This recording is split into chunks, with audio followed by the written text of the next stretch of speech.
আসসালামু আলাইকুম সবাইকে সালাম, শুভেচ্ছা, অভিনন্দন এবং ঈদের শুভেচ্ছা।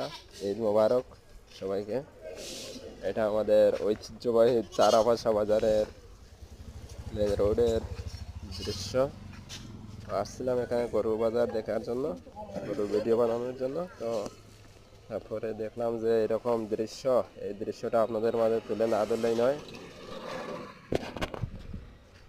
অনেক অনেক অনেক ভালো একটা সুন্দর একটা ভিডিও হয়েছে। মানে কি বলবো, রাস্তাটার যে বেহাল দশা, মানে একটা ঐতিহ্যবাহী বাজার, তারাভাষা বাজার নাম করা একটা বাজার। কিন্তু এই বাজারে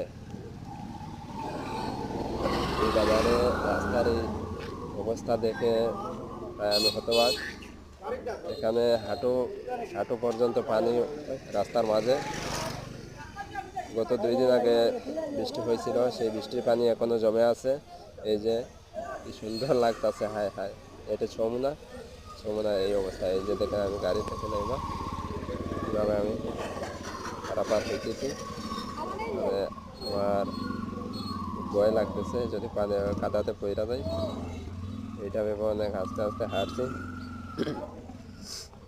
মানে এই অবস্থা, মানে কেউ এটা নজরদারি করে না। বরস্ত কোনো নেতা কর্মকর্তারা এটা নিয়ে কেউ কখনো করে না। শুনছিলাম অনেক আগে এখানে কাজ আসছিল, কিন্তু কাজ এখন কোন কারণে জানি না বন্ধ আছে মনে হয়। কিছুটা কাজ হয়েছিল, ড্রেনের কাজ হয়েছিল, কিন্তু তারপরে কাজটা বন্ধ হয়ে গেছে। এই যে দেখেন কি অবস্থা, মানে পুরো রাস্তার যে বেহাল দশা। এরা অনেক বড় বড় ব্যবসায়ীগণ ব্যবসা করতেছেন, তারপরে অনেক গাড়ি চলাচল করে প্রতিদিন সকাল থেকে রাত পর্যন্ত। অনেক গাড়ি আসা যাওয়া করে, অনেক মানুষের চলাচল। এটা মেইন রোড, মৌলভীবাজার, সিলেট, যেখানে যান না কেন সবাই এই তারাপাশা বাজারের ভিতর দিয়ে যেতে হয়। কিন্তু এই রাস্তার এই বেহাল দশা, এই যে দেখেন, যখন তখন এখানে গাড়ি অ্যাক্সিডেন্ট হইতে পারে।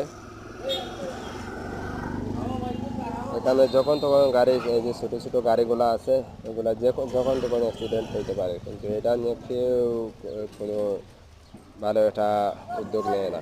এই যে দেখেন এখানে কী পরিমাণ কাদা।